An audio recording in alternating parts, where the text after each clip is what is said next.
జవహర్ బాబు గారు ఆరోగ్య పరిస్థితి ఎలా ఉందని వైద్యం సరైన వైద్య విధానాలు జరుగుతున్నాయి లేదని దాని గురించి మాట్లాడాం.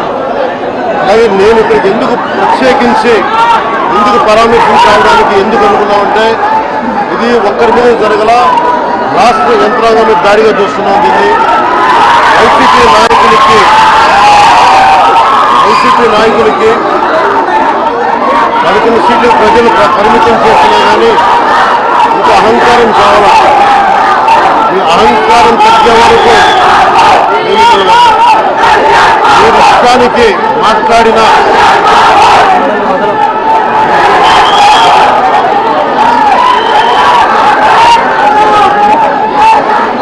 అహంకారంతో కొట్టుకొని మీరు ఈ పరిస్థితికి వచ్చారు. ఇది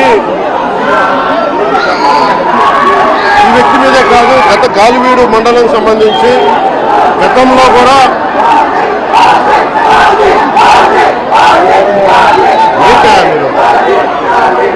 ఎప్పుడు ఏ స్లోగన్ ఇవ్వాలో మీకు తెలియదు.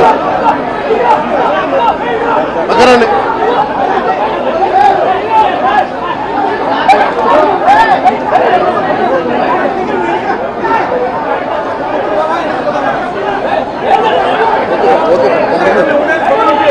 జల్లా సుదర్శన్ రెడ్డి గారు అనే వ్యక్తి ఈరోజు జవహర్ బాబు గారి మీద దాడి చేయడం కాదు, ఇతనికి దాడి చేయడం అనేది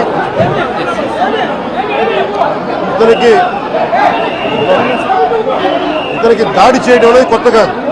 జల్లా సుదర్శన్ రెడ్డి గారికి గతంలో కూడా ఈయన ఇదే ఎంపీడీఓలో ప్రతాప్ గారి మీద దాడి చేశారు, శేఖర్ నాయక్ గారి మీద దాడి చేశారు, అలాగే శ్రీనివాసరెడ్డి గారి మీద దాడి చేశారు. ఇది వీళ్ళ రాజ్యాలు అనుకుంటా ఉన్నారు. ఇష్టానికి మేము చేసుకోవచ్చు. జవహర్ బాబు గారు కూడా చెప్పింది ఏంటంటే 3 తాళాలు అడిగారు. మీ అమ్మగారికి ఇస్తాం, అది ఆవిడ మండల పరిషత్తు ఆవిడకి పదవి ఉంది కాబట్టి వాళ్ళ పిల్లలకి ఇవ్వమంటే ఎందుకు ఇవ్వం అని చెప్పి వాళ్ళ మనుషులు దాడి చేసి అమానుషంగా కొట్టారు.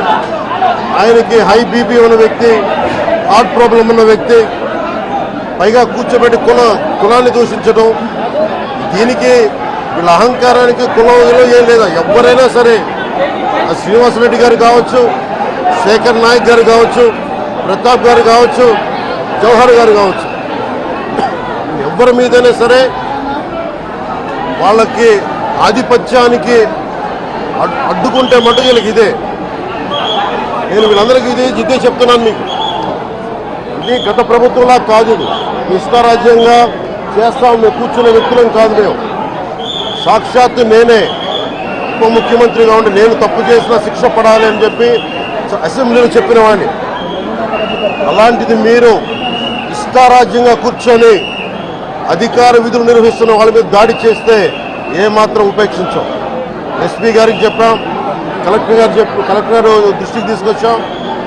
కలెక్టర్ గారు కూడా ఇదే చెప్పారు. నిన్న కొట్టగానే వెంటనే ఆయన విజయవాడలో ఉంటే ఆయన దృష్టికి తీసుకొస్తే వెంటనే ఎస్ఐని కానిస్టేబుల్స్ని పంపించిన సమస్య సాగల. అదనపు బలగాలతో సీఐతో వెళ్తే తప్ప పరిస్థితి కంట్రోల్లోకి రాలా. ఎలా కొట్టారంటే లోపల గడిపెట్టి మరి ఎవరిని రానివ్వకుండా గడిపెట్టి మరి ఆయన అమానుషంగా దాడి చేశారు. నువ్వు ఎలా వస్తావు ఇక్కడికి?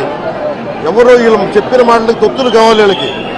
ఈ రోజున నా దృష్టిలోకి వచ్చింది, ఇది మొదటిసారి కాదు.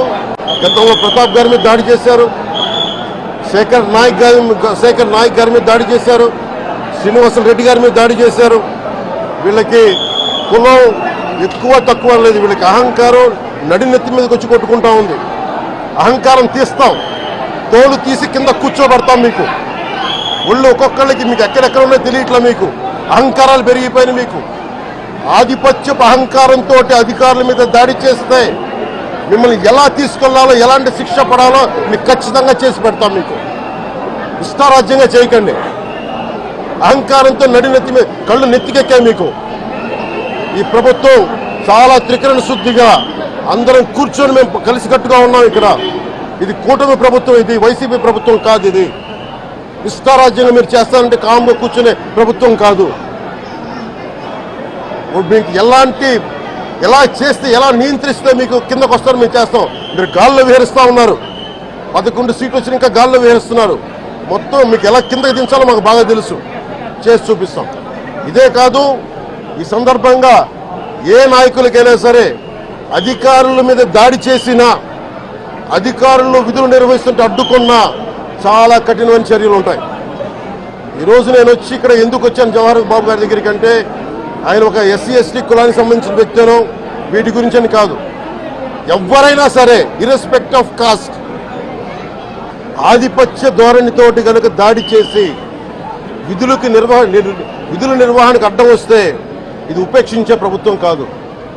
ఎస్పీ గారికి కూడా చాలా స్పష్టంగా చెప్పాం, వారికి ఎలాంటి ఎవరైతే తప్పించుకొని తిరిగారు ఇంకో 9 మంది వారిని కూడా పట్టుకోమని చెప్పాం. వారికి తగిన విధంగా కౌన్సిలింగ్ చేయాలి, అలాగే కఠినమైన శిక్షలు పడాలి. మీరు లాయర్లు అయ్యుండొచ్చు గతంలో, మీ చట్టాలు కానీ మీ గతంలో మీ అధికారాలు కానీ ఏవి మిమ్మల్ని రక్షించలేదు, మీరు గుర్తుపెట్టుకోండి. అలాగే ఈ విషయంలో ప్రజలకు కూడా చెప్తా ఉన్నాను, యువతకు కూడా చెప్తున్నాను, ప్రత్యేకించి రాయలసీమ యువతకు కూడా చెప్తున్నాను, మహిళలకు కూడా చెప్తున్నాను, మీరు దయచేసి భయపడకండి. ఈరోజు జవహర్ బాబు గారి భార్య భయపడతా ఉన్నారు. మీరు మాట్లాడితే కూర్చొని వాళ్ళ నాయకుడు కూడా మీరు కూర్చొని ముందు ఇవి కరెక్ట్ చేయండి, ఇలాంటివి కరెక్ట్ చేయండి, మీ పార్టీ వర్గాలు మీరు